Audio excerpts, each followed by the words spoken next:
wabarakatuh. Alhamdulillah, tidak henti-hentinya kita selalu bersyukur dan berterima kasih kepada Allah Subhanahu wa taala. Terlalu banyak nikmat Allah yang melimpah kepada kita yang harusnya kita boleh menikmati selama halal dan bersyukur kepada Allah.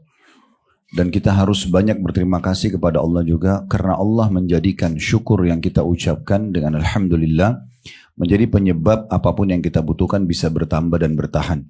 Sebagaimana Allah berfirman dalam Al-Quran, la in syakartum la azidannakum. Kalau kalian bersyukur maka pasti aku akan tambah. Jadi tugas kita adalah menikmati dan berterima kasih. Termasuk Allah masih memberikan kita umur hari ini yang harusnya kita maksimalkan di atas ketaatan kepadanya dan juga bertaubat dari dosa-dosa di masa lalu kalau memang masih ada. Selanjutnya kita panjatkan salam hormat kita kepada manusia yang paling pantas untuk diucapkan salam hormat. Dialah utusan Allah, Nabi besar Muhammad sallallahu alaihi wa ala alihi wa sahbihi wasallam. Sebagaimana Allah telah perintahkan kita untuk mengucapkan salam hormat tersebut. Baik, seperti biasa kita akan melanjutkan pada buku kita agar doa dikabulkan.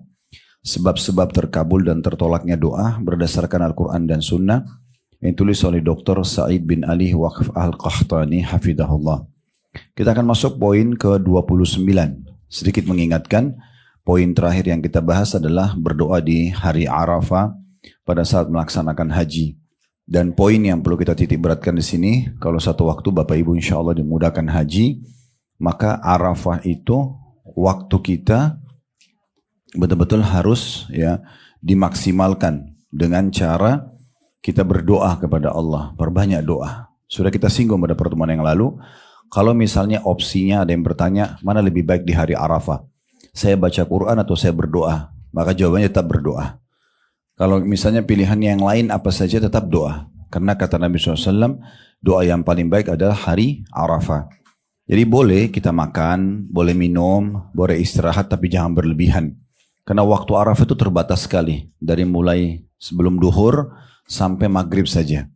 Dan Nabi SAW menggunakan sholat duhur di jamak bersama asar, qasran, dipangkas. Kemudian Nabi SAW khutbah hari Arafah. Setelah itu sahabat tidak ada yang istirahat. Setelah itu mereka terus berzikir kepada Allah selepas waktu asar masuk. Ya, sampai menjelang maghrib Nabi SAW keluar dari kemahnya. Kemudian mengangkat tangan ke langit berdoa. Tidak menurunkan tangan sampai selesai terbenam matahari. Jadi harus hati-hati sekali kita dalam menghadapi hari Arafah. Ada banyak sekali jemaah kita yang malah sibuk dengan ngobrol, makan. Ya, akhirnya waktunya terbuang-buang. Apalagi yang VIP biasanya ya. Karena segala macam makanan, minuman disiapkan. Akhirnya sibuk dari makan, minum, istirahat, dan toilet saja. Ya, sebenarnya sayang sekali. Dan dicontohkan oleh Nabi SAW setelah hari Arafah itu, pas tiba maghrib, kita tinggalkan Arafah, kita menuju ke Muzdalifah. Nah, Muzdalifah itu hari istirahat.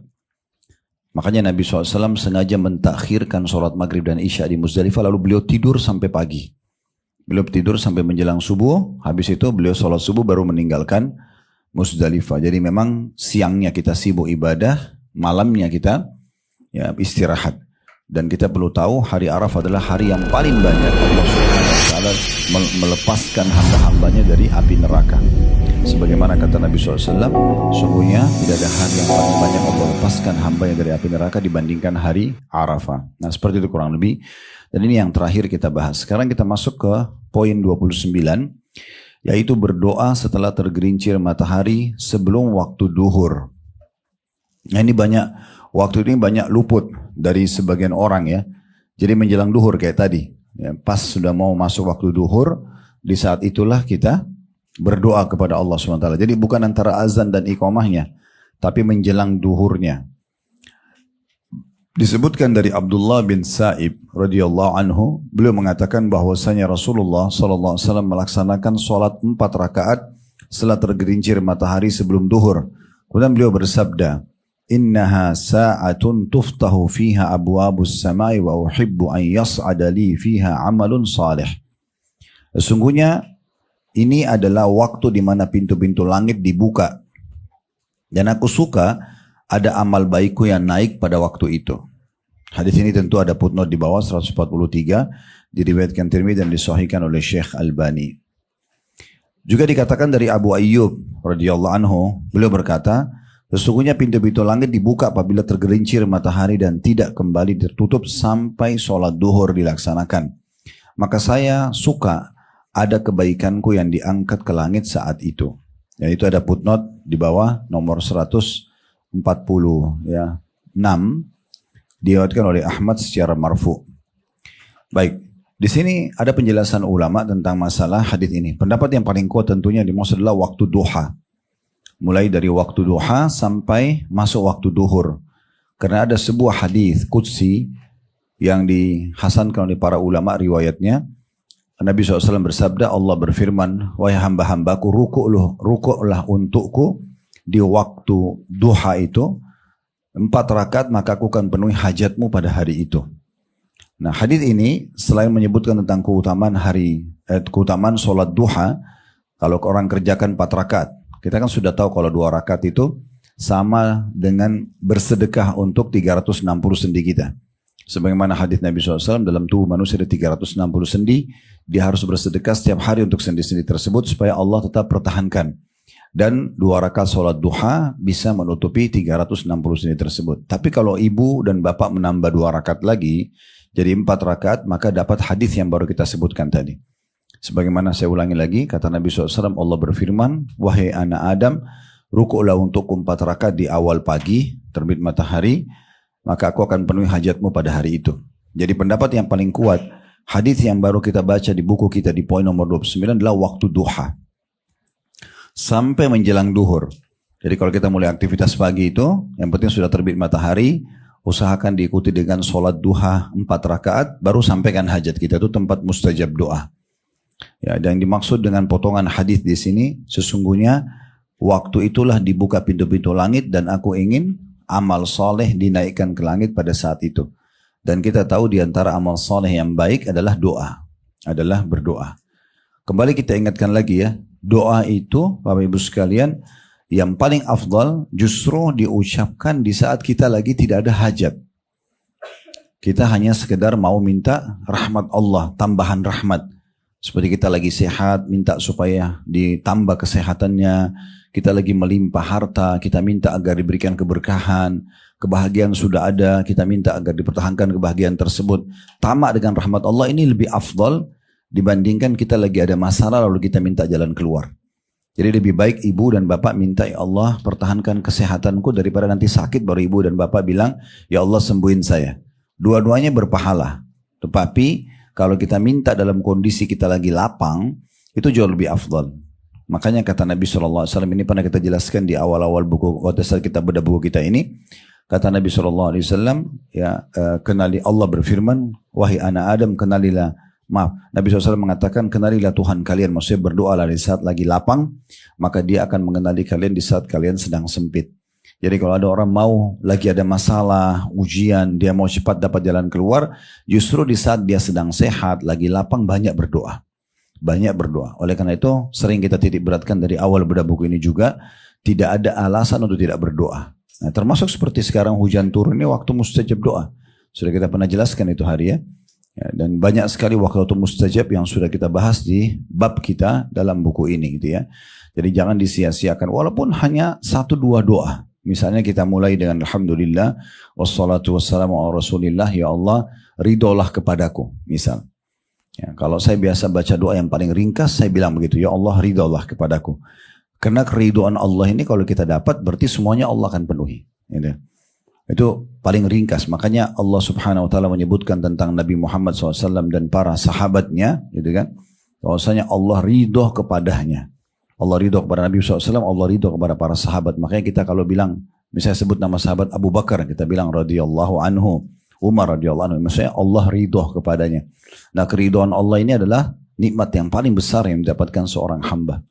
Makanya dalam hadis tentang masalah ahli surga ya, kalau kita insya Allah sudah masuk dalam surga semuanya, dan kita berkumpul di sana karena keimanan dan amal soleh, maka Allah akan mengatakan kepada para hamba-hambanya, apakah sudah cukup apa yang aku berikan? Waktu itu kita sudah nikmatin istanah, dayang-dayang, makanan, pakaian, semua sudah dinikmati dan Allahu a'lam berapa lama. Tapi yang jelas waktu itu Allah belum menampakkan zatnya yang mulia. Maka Allah mengatakan, apakah kalian sudah puas dengan apa yang kuberikan? Maka kita semua ahli surga berkata, semoga kita termasuk ya, optimisme kita, bukan kita memastikan ahli surga, tapi kita mengatakan optimis dengan keimanan dan amal soleh, kita mengatakan itu. Maka ahli surga akan berkata, ya Allah, nikmat apa lagi yang kami inginkan setelah Engkau masukkan kami ke dalam surga dan selamatkan kami dari api neraka. Pernah saya sebutkan ada perkataan atau riwayat dari Ibnu Qayyim rahimahullah, nanti di istana kita di surga, Bapak Ibu sekalian, ada satu pintu di bagian belakang, itu kalau kita buka kita bisa lihat neraka, ya, dengan segala macam siksaannya, supaya kita langsung lebih menyadari lagi tentang besarnya nikmat surga itu. Nah, seperti itu kurang lebih. Maka ahli surga mengatakan, nikmat apa lagi yang kami inginkan setelah Engkau selamatkan kami, masukkan kami ke dalam surga, selamatkan dari api neraka. Maka di saat itu Allah berfirman, hari ini aku berikan kepada kalian keridhoanku. Nah, ridho Allah ini artinya Allah subhanahu wa ta'ala tidak akan marah pada makhluk tersebut. Allah akan penuhi kebutuhannya. Makanya minimal doa begitu, ya Allah ridho Allah kepadaku. Gitu kan? Itu minimal doa. Kalau bisa kita berdoa macam-macam lebih bagus gitu ya. Minta semua nikmat itu dipertahankan. Nah, ini pendapat. Ada juga pendapat yang mengatakan hadits ini menjelaskan tentang waktu khusus menjelang duhur.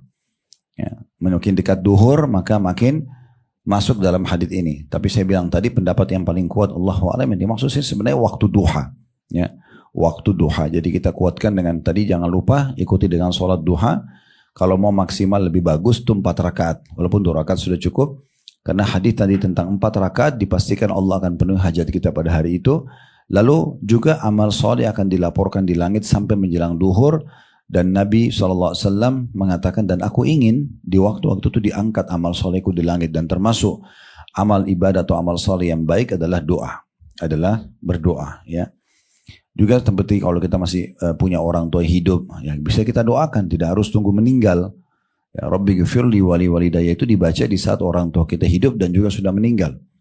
Dan kata para ulama, orang yang baca Rabbi ghfirli wali walidayya, dia mendapatkan pahala buat dirinya dan juga buat orang tuanya. Karena dia bilang Rabbi ghfirli, ya Allah ampuni aku, wali walidayya, dan kedua orang tuaku. Karena ada penyebutan orang tua, maka kemungkinan besar minta pengampunan buat diri sendiri akan diijabah oleh Allah. Itu diantaranya, kita juga baca tentang rumah tangga kita misalnya, Rabbana srif anna adzab jahannam, inna adzabaha kana gharama, innaha sa'at mustaqarra wa muqama, dalam surah Al-Furqan ya. Ya Allah, alihkanlah kami, jauhkan kami siksa api neraka, karena siksanya itu sangat kekal, menyakitkan. Kemudian itu adalah seburuk-buruk tempat kita tinggal. Lalu kita baca sesudahnya Rabbana hablana min azwajina wa dhurriyyatina qurrata a'yun waj'alna lil muttaqina imama. Ya Allah, jadikan pasangan kami, anak-anak kami penyejuk mata kami, dan jadikan kami pemimpin orang-orang yang beriman. Doa ini dibaca bagi orang yang belum nikah, orang yang sudah menikah, sama akan mendapatkan keberkahan kalau selalu diulang-ulangi. Nah, ini kurang lebih gambaran tentang masalah poin ke-29. Tentu sholat duha ini pendapat yang paling kuat, tidak ada batasnya Bapak Ibu ya. Jadi mau sholat 8 rakaat, mau 12 rakaat bebas. Ya. Tapi minimalnya 2 rakaat. Kalau mau mendapatkan tadi mustajab doa, maka kita sholat 4 rakaat. 4 rakaat ini pernah kita jelaskan, bisa 2 rakaat salam, 2 rakaat salam, bisa 4 rakaat juga sekaligus. Ya. Selanjutnya poin ke-30, masalah juga di bulan Ramadan. Ini tidak asing tentunya, bahwasanya waktu itu mustajab doa. Di antara hadis tentang bulan Ramadan, dan Ramadan ini nama bulan ya, bulan-bulan Hijriah. Sebelum kita masuk ke masalah hadisnya, perlu Bapak Ibu punya pertanggalan yang ada Hijriahnya, yang ada Hijriah ya. Kita kan selama ini sudah dari kecil udah tahu Januari sampai Desember gitu ya. Tapi usahakan kalau beli tanggal, yaitu ada tanggal Hijriahnya. Jadi mulai dari bulan Muharram, Safar, Rabiul Awwal, Rabiul Tsani, Jumadil Ula, Jumadil Tsani, Rajab, Sya'ban, Ramadan. Ini Ramadan bulan ke-9, baru Syawal bulan ke-10, Dzulqa'dah, Dzulhijjah 11 dan 12. Kenapa kita harus tahu ini? Karena banyak di antara muslimin belum tahu kalau Ramadan bagian daripada 12 bulan dari bulan Hijriah. Banyak di antara muslimin tidak tahu, oh ternyata sudah masuk puasa Iyamul Bid, puasa 3 hari setiap bulannya. Ya, karena dia pas 13, 14, 15 dari bulan Hijriah. Ya, berapa banyak di antara muslimin tidak tahu ternyata sudah masuk di 1 Zulhijjah. Yang pernah kita jelaskan itu 1 sampai 9 Zulhijjah ini hari-hari emas kita. Hari-hari yang mengalahkan keutamaan Ramadan itu ada di tanggal 1 sampai 10 Zulhijjah ya. Dianjurkan puasa 9 harinya 1 sampai 9, tanggal 10 nggak bisa puasa karena itu adalah hari raya Idul Adha gitu ya. Dan di tanggal 9-nya ada hari Arafah yang orang kalau puasa sehari lebih baik dari akan mendapatkan pengampunan setahun yang lalu dan setahun akan datang. Tanpa mengetahui bulan Hijriah kita juga tidak tahu puasa Tasu'a dan Asyura 9 dan 10 Muharram misalnya itu ya. Jadi terlalu banyak hal-hal yang luput dari kita kalau kita tidak tahu tanggal-tanggal Hijriah. Jadi bulan Ramadan adalah bulan ke-9 dari bulan-bulan Hijriah itu. Dan tentunya bulan Ramadan memang sudah ditentukan namanya ini dari pertama penciptaan langit dan bumi. Makanya Bapak Ibu bisa baca dalam surah At-Taubah ayat 36. Ya. Allah mengatakan inna iddatash syuhuri indallahi 12 syahran fi kitabillah yauma khalaqas samawati wal arda minha arba'atun hurum. Dalam surah At-Taubah ayat 36. Sungguhnya di sisi Allah subhanahu wa ta'ala ada 12 bulan yang sudah ditentukan dari semenjak penciptaan langit dan bumi, dan diantaranya ada 4 bulan yang dimuliakan. Nah ini adalah bulan-bulan Hijriah tadi yang saya sebutkan. Muharram bulan 1, Safar bulan 2, Rabiul Awal bulan 3, Rabiul Tsani bulan 4, kemudian Jumadil Ula bulan 5, Jumadil Tsaniyah bulan 6, Rajab bulan 7, Sya'ban bulan 8, Ramadan bulan 9, Syawal bulan 10, kemudian Dzulqa'dah bulan 11 dan Zulhijjah bulan ke-12. Nah di antara ada 4 bulan yang dimuliakan, maksudnya pahalanya dilipat gandakan. Itu bulan Rajab bulan ke-7, kemudian ada 3 bulan berurutan. Dzulqa'dah 11, Zulhijjah 12 dan bulan Muharram bulan 1.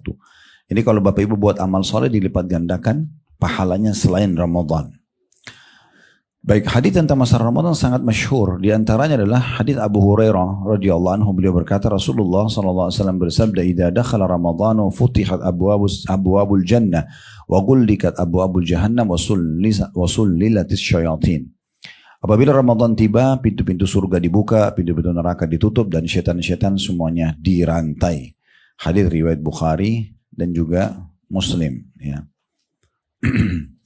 Kemudian hadits ini memberikan gambaran dalam riwayat sebelumnya, sesudahnya saya baca dulu karena semakna. Hadits Abu Hurairah juga radhiyallahu anhu bahwasanya beliau berkata Rasulullah SAW bersabda, "Idza kana Ramadan futihat abwabul rahmah wa ghullikat abwabu jahannam wa sullilatis syayatin." Apabila Ramadan tiba, pintu-pintu rahmat dibuka, pintu-pintu neraka ditutup dan syaitan-syaitan semuanya dirantai. Hadis ini diriwayatkan oleh Imam Muslim. Di sini hadis menjelaskan kalau tiba Ramadan dibuka pintu-pintu surga. Pertanyaan sederhana, apa manfaatnya pintu surga dibuka sementara kita belum bisa masuk? Maksudnya adalah dibuka pendaftarannya, Bapak Ibu sekalian ya. Jadi kalau misalnya ada iklan di satu perusahaan atau satu kampus, tanggal sekian sampai tanggal sekian dibuka pendaftaran. Ya. Orang yang mendaftar di tanggal-tanggal itu, melamar kerja atau mendaftar untuk menjadi mahasiswa atau mahasiswi, kemungkinan besar diterima. Karena dia ikuti prosedurnya, tanggal sekian sampai tanggal sekian gitu ya. Nah seperti itu kurang lebih gambarannya. Ramadan tiba 1 bulan penuh dibuka pintu-pintu surga. Pendaftaran. Makanya orang disuruh sibukkan diri untuk beribadah yang merupakan amal-amal ahli surga. Itu yang dimaksud dengan dibukanya pintu-pintu surga. Dan di riwayat kedua, pintu-pintu rahmat. Surga juga diistilahkan dengan rahmat Allah. Karena memang semuanya di dalamnya itu adalah kasih sayang dari Allah subhanahu wa ta'ala. Apapun nanti kita nikmatin adalah bentuk kasih sayang Allah subhanahu wa ta'ala. Dan apapun yang Bapak Ibu rasakan di dunia ini, dari nikmat makanan, minuman, pakaian, oksigen, apalah, pemandangan yang indah, intonasi suara yang indah, dan segala macam, semua ini adalah miniaturnya surga. Di surga nanti akan jauh lebih baik daripada itu. Dan Nabi SAW menyebutkan dalam sebuah hadis perumpamaan dunia kalian dengan akhirat, maksudnya dunia dengan surga gitu ya. Ibarat seperti nikmat-nikmatnya semua yang ada, ibarat seperti jari telunjuk yang dimasukkan ke dalam lautan lalu diangkat. Lihatlah berapa banyak air yang ada di telunjuk kita. Dan sebentar lagi dia akan kering kena angin. Nah seperti itu kenikmatan dunia, sementara surga itu seperti lautan yang luas. Begitu juga dengan siksanya, semua yang kita rasakan tidak enak di dunia, sakit, gangguan orang dan segala macam, itu adalah miniaturnya neraka. Dan neraka nanti jauh lebih berat daripada itu. Kembali kepada hadis yang sama, perumpamaan dunia dan maksudnya siksaannya, gangguannya dengan akhirat, maksudnya nerakanya. Seperti ibarat jari telunjuk dicelupkan di air lalu dikeluarkan dan lihatlah berapa banyak yang ada di jari telunjuk tersebut. Jadi termasuk siksanya pun jauh lebih berat tentunya di neraka nanti. Makanya dikatakan keutamaan selanjutnya adalah ditutup pintu-pintu neraka. Maksudnya tidak ada lagi ya pendaftaran ke neraka. Para pelaku dosa pun masih diberikan kesempatan untuk bertaubat. Karena kalau tiba Ramadan saja orang tidak taubat, lalu kira-kira kapan dia akan taubat? Sementara orang semua pada saat itu coba menjadi orang baik. Mungkin yang tidak pernah ngaji jadi ngaji. Mungkin yang jarang sholat on time sekarang jadi on time. Dan segala macam lah. Ya Ramadan itu jauh lebih membawa kita agar jadi lebih baik. Untuk jadi bekal 11 bulan ke depan supaya Ramadan akan datang kita perbaiki lagi.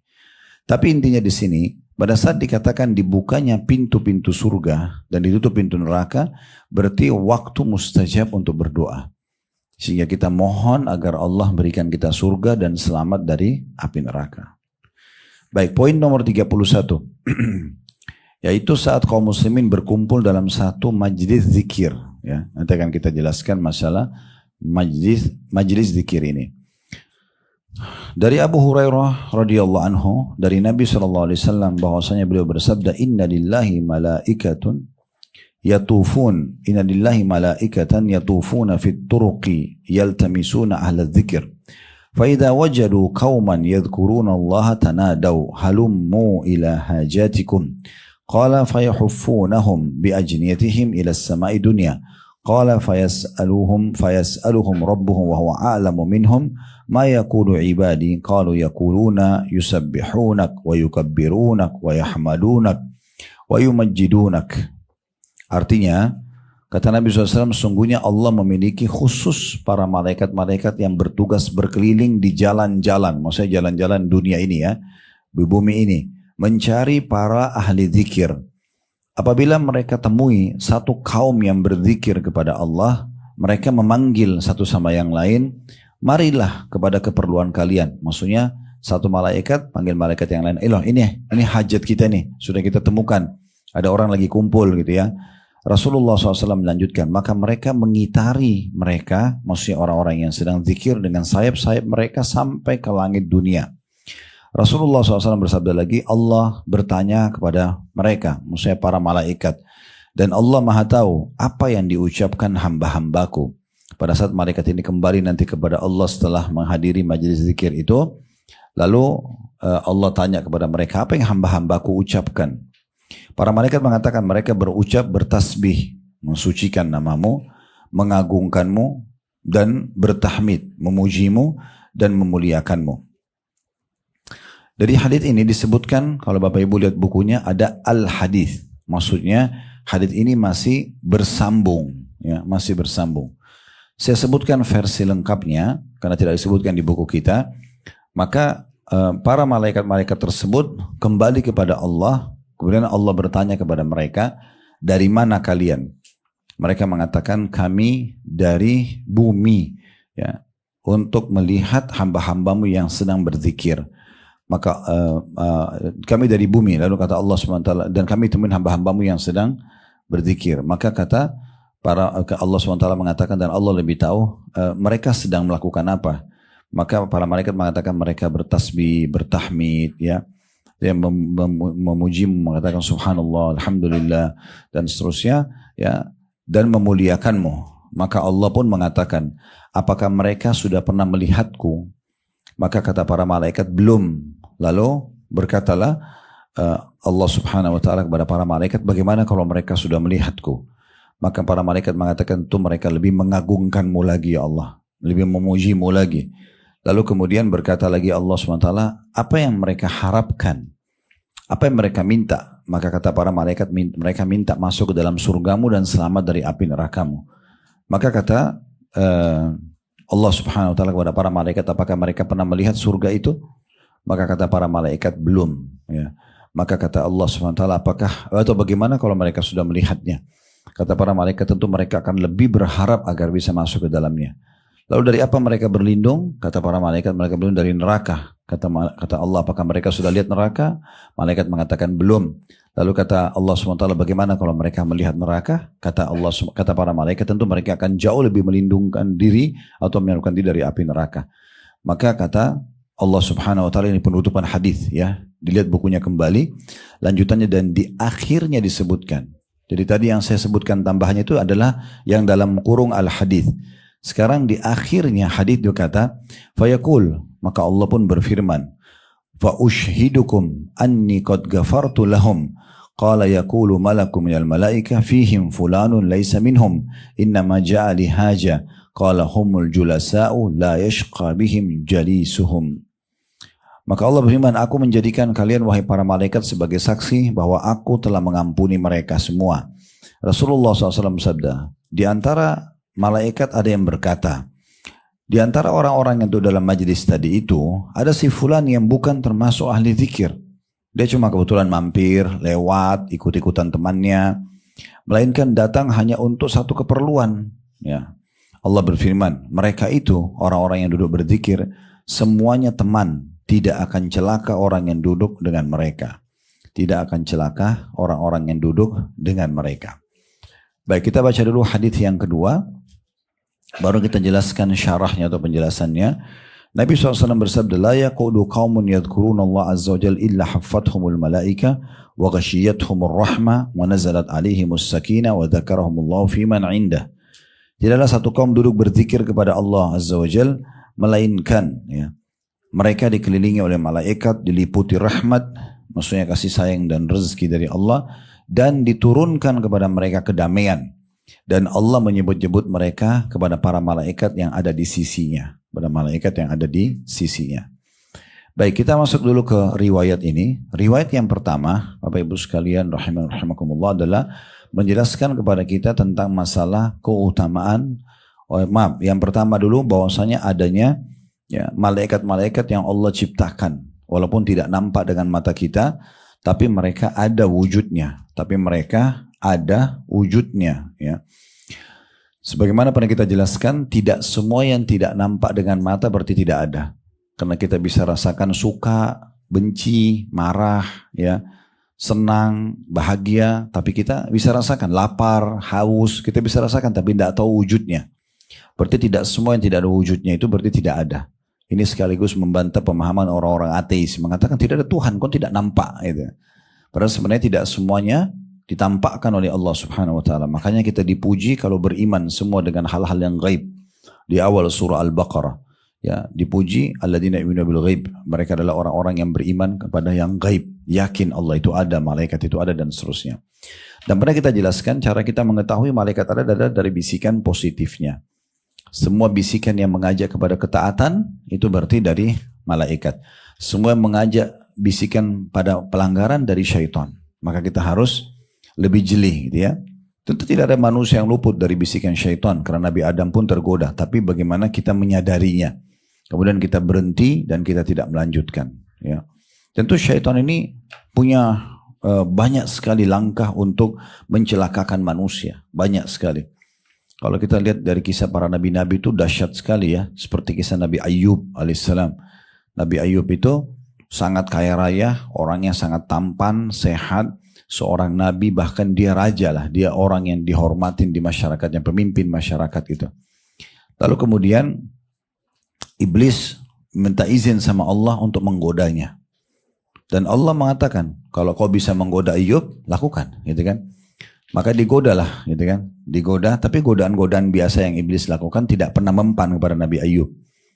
Maka iblis mengatakan, ya Allah, kalau engkau izinkan agar aku menggoda dia di hartanya, maka pasti akan bisa lebih berefek. Bahkan saya jamin dia akan menyembahku dan meninggalkan untuk menyembahmu ya Allah. Maka pada saat itu pun Allah mengizinkan dia. Maka iblis datang dan memusnahkan semua peternakan milik Nabi Ayub. Hangus semuanya. Dibakar sama iblis. Habis semua hartanya. Ternyata Nabi Ayub tidak goyah. Dia tahu ini pasti terjadi dengan hikmah Allah SWT. Dia yakin gak mungkin Allah membiarkan ini semua terjadi kecuali ada alasannya. Maka dia sangka baik dengan Allah. Iblis kehabisan akal. Gimana caranya? Sementara hartanya semua dihabiskan gak bisa. Maka dia izin lagi sama Allah untuk menguji di keluarganya. Maka diuji di keluarganya. 12 anak laki-laki Ayub lagi makan. Semuanya anak laki-laki, semuanya sehat-sehat, semuanya pintar-pintar, sempurna secara fisik dan kedudukan di masyarakat. Iblis jatuhkan bangunan, rubuhkan bangunan itu, mati semua 12 itu. Dalam waktu yang seketika, di hari yang sama. Jadi Nabi Ayub kehilangan harta, kehilangan anak-anaknya. Ternyata Nabi Ayub masih sabar, ya. Tidak mengeluh sama sekali. Dia tetap yakin pasti Allah melihat. Allah tahu dengan hikmahnya terjadi semuanya. Dan Allah itu tidak akan membiarkan orang beriman. Maka iblis pun izin lagi kepada Allah untuk mengetes dan menguji Ayub di badannya. Maka iblis pun akhirnya mendatangkan dengan izin Allah penyakit. Ya. Sebagian ahli sejarah yang mengatakan ini penyakit cacar pertama. Ya. Terjadi di masa Nabi Ayub. Karena di kulitnya keluar kayak bisul-bisul, bernanah, dan bisa menular gitu ya. Maka ditinggalkanlah Nabi Ayub. Badannya tadinya gagah, kulitnya bersih, jadi kurus, jadi sakit semua. Dan semua orang tinggalkan dia karena takut dia kena penyakit, menyebar penyakitnya. Sampai Nabi Ayub alaihissalam kehilangan harta, kehilangan keturunan, dan kehilangan ya, kesehatannya. Dan pada saat itu dia akhirnya karena butuh kehidupan, menjual rumahnya dan harta yang tersisa untuk hidup. Dan sampai Nabi Ayub tinggal menyendiri jauh, ya, bahkan dekat dengan tempat pembuangan kotoran hewan di saat itu dikatakan dalam kisah beliau. Tapi beliau tetap sabar, beliau tetap tidak mau terganggu dengan itu, tetap saja beliau bersabar gitu ya. Sampai akhirnya setelah ada sepupu Nabi Ayub ya yang lewat setelah sekian puluh tahun Nabi Ayub diuji, lalu kemudian berkata, sepertinya Ayub ini pasti buat dosa. Kenapa Allah membiarkan dia sakit sampai sekian tahun gitu ya. Nah pada saat itu Nabi Ayub jadi sedih karena dia sabar dengan semua itu kecuali satu ini. Seakan-akan diragukan keimanannya. Maka di saat itu dia pun berdoa sama Allah. Lalu Allah perintahkan dia untuk menyentakkan kakinya di bumi. Keluarlah mata air. Yang dia mandi darinya sehingga hilang semua penyakitnya. Kembali kulitnya lebih tampan dan lebih bersih dari sekian tahun yang lalu. Ya, sampai satu-satunya keluarganya yang tinggal sama dia hanya istrinya. Dan sudah sangat tua waktu itu. Karena sudah sekian tahun gitu ya. Maka istrinya ini datang tinggalkan Nabi Ayub. Biasanya kalau Nabi Ayub itu buang hajat. Orang masa dulu tidak ada WC di rumah. Maka diantar di sebuah tempat lalu istrinya tinggalkan. Nanti istrinya datang lagi. Pada saat istrinya datang dia heran. Dia di tempat itu tidak ada suaminya. Tapi ada seorang anak muda yang sehat, gagah gitu kan. Sampai dia mengatakan, apakah engkau melihat tadi di sini ada orang tua? Dia tidak tahu kalau itu suaminya gitu. Karena berubah, kembali semua ketampanannya, kembali semua kesehatannya. Maka Nabi Ayub mengatakan, akulah dia yang kamu. Siapa yang kamu cari? Dia bilang suami saya. Seorang yang tua dan berpenyakitan. Maka Nabi Ayub mengatakan, akulah dia. Disebutkan. Dalam beberapa riwayat disebutkan nama istrinya Rahmah. Ya. Kalau ada di sini pas namanya Rahmah itu berpapasan gitu. Jadi namanya dia Rahmah gitu ya. Dan ini istrinya sabar dengan dia. Subhanallah sampai akhirnya bisa melewati masa ujian tersebut. Tapi sempat ada riwayat lain menyebutkan Rahmah ini karena dia sabar terus sama suaminya. Pokoknya dia setia aja terus. Dia obatin suaminya, dia tinggal sama-sama. Iblis kehabisan akal setelah mematikan, mengerusak semua peternakan Nabi Ayub. Hilang semua hartanya. Anaknya meninggal semua 12 orang laki-laki. Badannya pun sakit gitu kan. Iblis sudah kehabisan akal. Gimana caranya goda? Ayub tidak pernah mengeluh. Maka iblis waktu itu mengiklankan, memanggil semua pasukannya seluruh dunia. Ya. Dipanggil semua. Ini konferensi ya, yang besar bagi iblis. Lalu semua pengikutnya datang mengatakan, ada apa iblis? Kenapa kok tiba-tiba jadi begini? Gitu. Apa yang membuatmu sedih? Biasanya semua perbuatan ini kamu yang instruksikan kami. Dia bilang ini ada satu hamba Allah namanya Ayub. Saya sudah uji dia di hartanya tetap sabar. Uji di keturunannya mati semua sabar. Uji lagi di jasadnya juga sabar. Tidak pernah mengeluh sama Allah. Selalu sangka baik. Pokoknya dia sabar aja. Dia yakin di belakang itu ada pahala. Maka salah satu pengikut iblis bilang begini. Dulu waktu engkau goda Adam bagaimana caranya? Akhirnya iblis ingat dulu ada satu riwayat, tapi ini riwayat Israiliyat ya. Kalau waktu iblis mau goda Nabi Adam makan buah yang dilarang di surga, iblis tidak bisa goda Nabi Adam, tapi iblis goda dia melalui Hawa. Hawa yang dibisikin, Hawa yang rangkul tangan Adam akhirnya makan, gitu ya. Makan buah yang dilarang, tapi bukan buah khuld ya. Khuld itu artinya kekal. itu perkataan iblis. Karena iblis yang bilang kepada Nabi Adam dan Hawa, mau nggak saya tunjukkan kalian pohon buah, kalau kalian makan kalian akan khuld, kalian akan kekal. Jadi bukan namanya buah khuld, ini sudah kami jelaskan di Tabligh Akbar serial Nabi-Nabi tentang Nabi Adam alaihissalam itu ya. Dan waktu itu yang menggoda Nabi Adam justru iblis melalui Hawa. Ya, jadi melalui Hawa. Makanya biasanya suami kalau nggak goyah, istrinya yang digoyahin gitu ya. Kalau ada laki-laki ngelamar seorang anak perempuan, ayahnya nggak terima, ibunya yang digodain biasanya. Dibawain hadiah supaya ibunya mau nikahkan anaknya. Jadi harus hati-hati ibu-ibu ya. Ala kulli hal, pada saat itu akhirnya iblis datang menjelma jadi manusia lalu menggoda. Mengatakan pada si Rahma ini, bagaimana bisa kau biarkan hartamu hilang, kemudian anak-anakmu mati semua, kemudian juga suamimu sakit ditinggalkan orang. Kenapa kau tidak sampaikan kepada Ayub supaya kita keluar dari permasalahan ini? Nah di saat itu dia nggak sabar. Iblis mengingatkan semua kenangan dia, ingat anak-anaknya yang 12, semuanya sehat-sehat, semuanya tampan-tampan, semuanya betul, tapi mati tiba-tiba dalam satu rubuh atap bangunan. Harta yang sekian banyak, unta, sapi, kambing semuanya mati, hangus, hilang dalam seketika. Kemudian suaminya juga jadi sakit, udah tua. Akhirnya si Rahma ini mengeluh pada saat itu. Dia mengeluh, dia mengangkat suaranya, terus dia mengatakan pada Nabi Ayub, kenapa engkau tidak minta sama Allah begini? Nabi Ayub marah akhirnya. Sungguh kau telah kedatangan iblis ya, yang menggodamu. Dan kalau Allah berikan saya kesembuhan, saya akan cambuk kamu 100 derah sebagai hukuman, gitu kan? Maka azamlah pada saat Nabi Ayub, tapi akhirnya Allah berikan kesembuhan.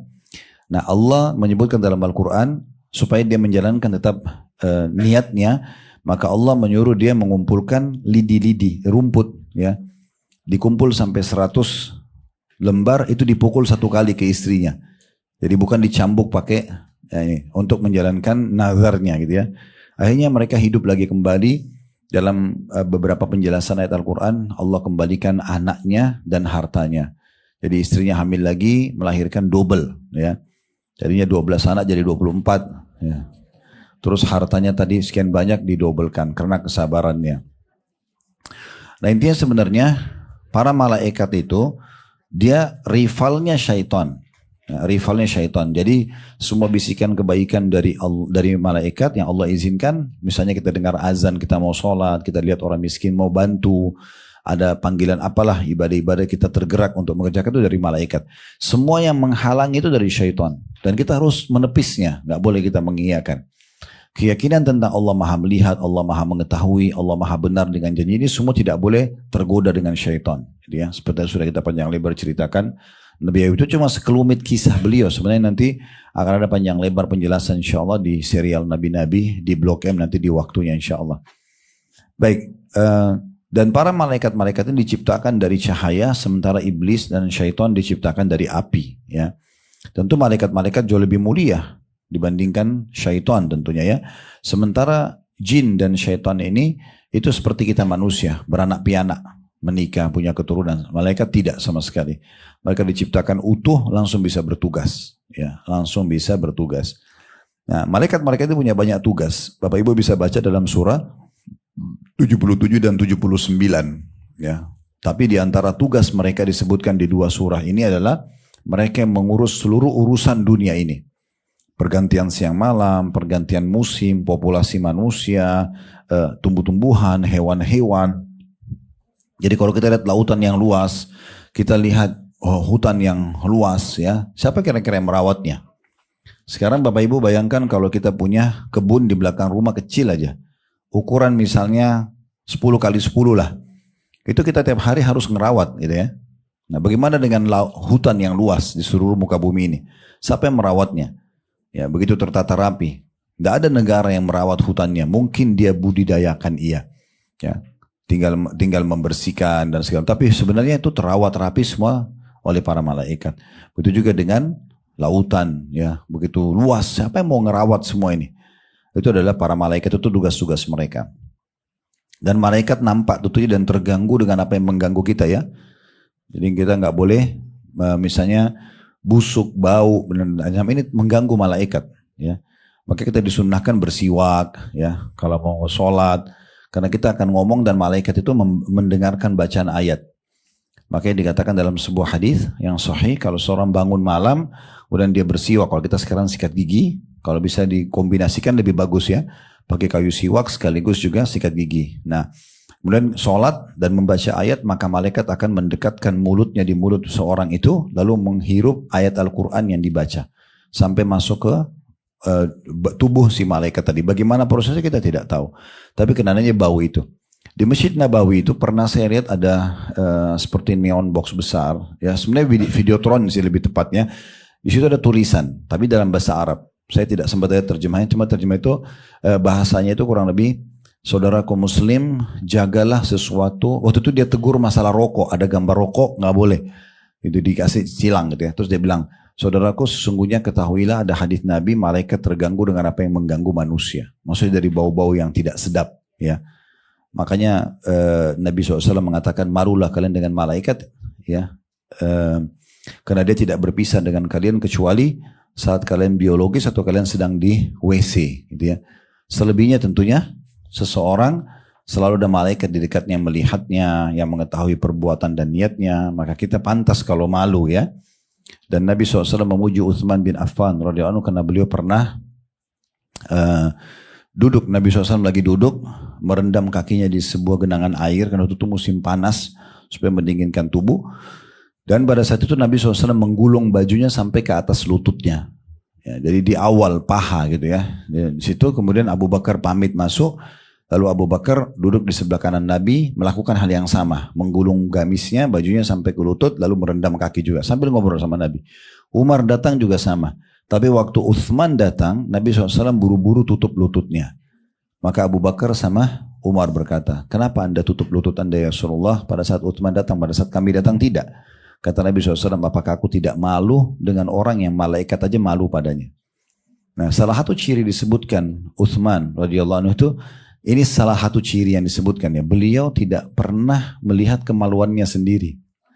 Ya, saking malunya sama Allah. Tentu itu bukan tidak boleh, itu boleh saja. Tapi dia tahu ada malaikat yang selalu melihatnya. Dia tahu Allah melihatnya. Jadi dia menjaga itu. Makanya malaikat pun malu pada dia. Itu diantara yang disebutkan. Yang jelas sebenarnya kita kembali kepada adanya malaikat. Kalau kita menyadari dan kita beriman keberadaan mereka, kita akan lebih hati-hati. Dan ada malaikat yang mengawasi kita. Ada malaikat yang selalu menjaga kita, ditugaskan oleh Allah SWT dan selalu mengingatkan masalah amal-amal soleh, ya, kebaikan-kebaikan. Jadi harus pekah dalam masalah ini. Semua yang membisikkan pada kesalahan itu pasti syaitan. Itu pelajaran pertama dari hadis. Pelajaran yang kedua, tugas-tugas malaikat diantaranya adalah mencari ahli zikir. Nah di sini ahli zikir yang dimaksud kata Atha bin Abi Rabah, ya, rahimahullah, adalah majlis yang membahas halal haramnya Allah. Maksudnya majlis ilmu, ya, majlis ilmu di sini. Jadi bukan yang dimaksud adalah orang duduk berzikir rame-rame, ya. Di sini yang dimaksud adalah orang yang sedang duduk mempelajari hukum halal haramnya Allah, gitu ya. Kenapa kita tidak katakan ini adalah zikir yang dimaksud dengan duduk rame-rame? Karena ada riwayat Abdullah bin Mas'ud radhiyallahu anhu, di masa setelah Nabi SAW meninggal, rupanya ada sebagian tabi'in, generasi yang hidup setelah Nabi meninggal ya, belajar dari para sahabat. Ada satu orang duduk, dia memandu subhanallah, semuanya bilang subhanallah, rame-rame zikirnya.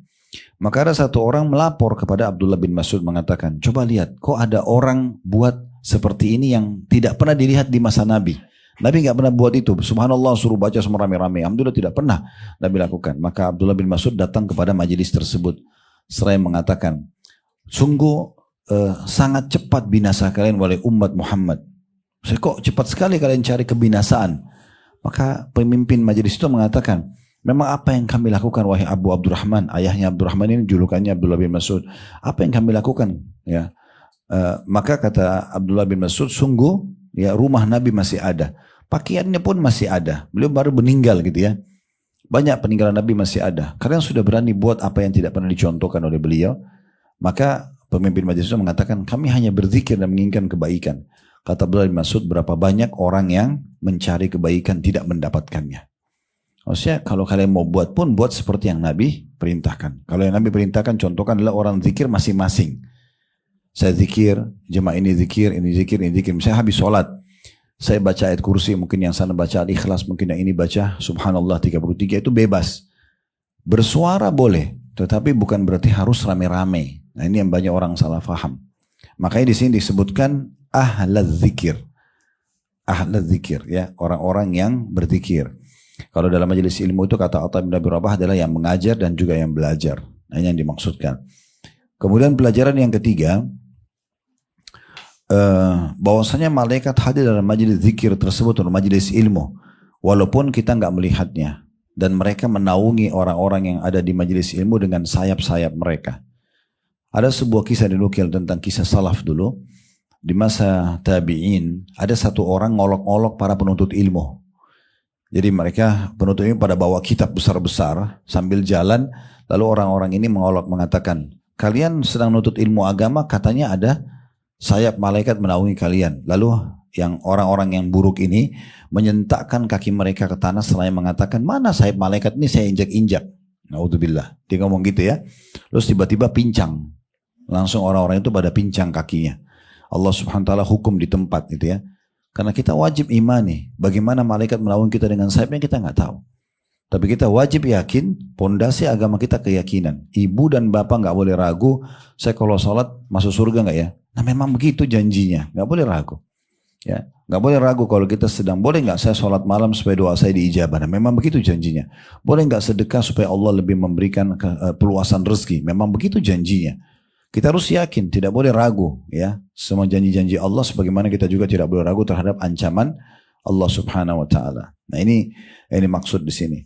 Jadi malaikat-malaikat itu hadir dan dikatakan mereka melindungi orang-orang di majelis tersebut dengan sayap-sayap mereka sampai ke langit dunia. Pelajaran yang keempat, adanya pembicaraan antara Allah dengan para malaikatnya. Ya, dan ini memang kuasa Allah Subhanahu Wa Taala. Kita harus imani apa adanya, Bapak Ibu sekalian. Nggak boleh kita berpikir, oh Allah kayaknya nggak mungkin bicara. Kalau Allah bicara itu berarti sama dengan makhluk. Ini keliru. Banyak orang di Indonesia itu menganggap begitu ya. Mereka anggap itu berarti kalau kita bilang misalnya hadits tentang kalau tertinggal sepertiga malam, Allah turun ke langit bumi. Ini bukan Allah turun. Ya. Kalau turun berarti sama dengan makhluk. Mereka bayangkan seperti orang turun dari atas ke bawah. Yang salah adalah karena dia sudah langsung menilai seperti makhluk. Itu yang salah. Padahal Allah itu laisa kamitslihi syai'un wa huwas samiul basir. Allah itu tidak ada yang menyerupainya. Dan dia maha mendengar juga maha melihat. Jadi Allah naik, turun, Allah berbicara, ya Allah punya tangan, Allah punya mata, Allah punya pendengaran yang melihat, mendengar, itu semua adalah sesuai dengan kemahabesaran Allah. Gak bisa kita samain dengan makhluk. Jadi tidak usah kita bayangkan sama dengan makhluk sehingga terjadilah ta'wil atau ta'til. Ta'wil itu kayak interpretasi, mengalihkan makna. Oh itu sepertiga malam Allah turun ke langit bumi, menanyakan malaikat siapa ada yang berdoa, apa yang punya hajat saya penuhi, ada yang beristighfar saya ampuni, ada yang minta tolong saya tolong. Itu bukan Allah yang turun, itu adalah rahmatnya Allah. Kenapa? Karena dia membayangkan seperti makhluk. Allah maha kuasa, bisa datang, bisa turun dan segala macam, itu kuasa Allah dengan kemahabesarannya. Nah seperti itu kurang lebih. Makanya di sini Allah berbicara dengan para malaikatnya. Dan kita imani apa adanya. Dan kita tidak boleh bayangkan seperti makhluk. Kita imani apa adanya sesuai dengan kemahabesaran Allah Subhanahu Wa Taala. Pelajaran yang kelima, bahwasanya Allah Subhanahu Wa Taala menjanjikan orang-orang yang hadir dalam majlis ilmu atau majlis zikir di sini disebutkan bahwasanya Allah akan mengampuni dosa-dosa mereka. Makanya dikatakan di potongan hadis di situ, maka Allah menjadikan malaikat sebagai saksi kalau aku telah mengampuni dosa-dosa mereka. Dalam riwayat yang lain, aku telah berikan apa yang mereka inginkan. Karena kan kita belajar seperti ini tujuannya untuk masuk ke surga, supaya selamat dari neraka. Maka Allah mengatakan, jadilah saksi aku sudah berikan apa yang mereka mau. Ya. Dalam riwayat lain, orang yang hadir dalam majelis ilmu seperti ini, kalau Bapak Ibu ikhlas karena Allah, maka dalam riwayat lain yang sahih, kata Nabi SAW, Allah berfirman, bubarlah kalian dalam kondisi diampuni dosa-dosa kalian. Jadi pengampunan dosa, hadirnya malaikat membawa rahmat, gitu ya, menjadi saksi, para malaikat menjadi saksi tentang kegiatan kita dan segala macam hal ini akan didapatkan bagi orang yang hadir dalam majelis ilmu. Pelajaran yang ketujuh ya, seingat saya ini yang bisa diambil adalah bagaimana orang-orang ya Yang keenam. Baik, yang keenam adalah bagaimana orang-orang yang ikut-ikutan saja dalam majelis ilmu tetap dapat keutamaan yang sama. Contoh misalnya tadi di sini ada yang datang hanya karena seremoni saja, ya, testimoni saya, seremoni yang cuma meramaikan, diajak sama temannya, mau tahu enak nggak sih majelis ilmu, gitu kan? Ini penceramahnya bagus nggak? Nah gitu-gitu aja, seremoni atau testimoni, mau tes-tes saja, gitu kan? Tetap walaupun dia datang untuk itu, karena adanya orang yang ikhlas di majelis itu, dia juga dapat yang sama. Itu di potongan akhir hadis itu ya. Waktu malaikat berkata, perhatikan di situ hadisnya di tengah-tengah halaman 98 ya. Allah berfirman, aku menjadikan kalian wahai para malaikat sebagai saksi bahwa aku telah mengampuni mereka. Semua yang hadir diampuni dosanya.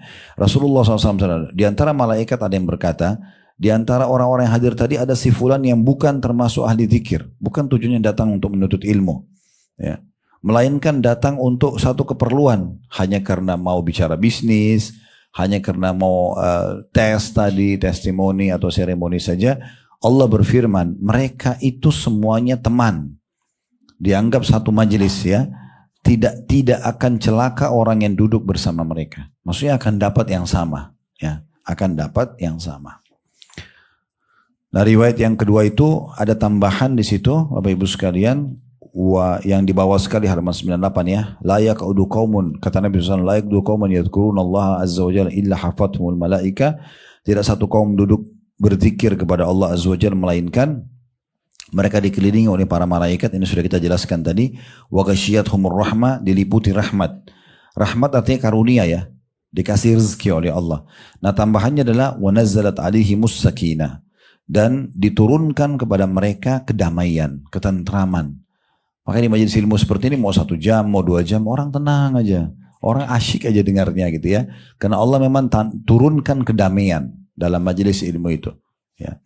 Ini yang dimaksud dengan tambahan, dan tambahan yang lain juga adalah, dan Allah menyebut mereka kepada para malaikat yang ada di sisinya. Jadi Allah sebut satu persatu. Lihat itu si fulan hadir di majelis ilmu, lihat si fulan isi pengajian, si fulan hadir di pengajian, si fulan menulis.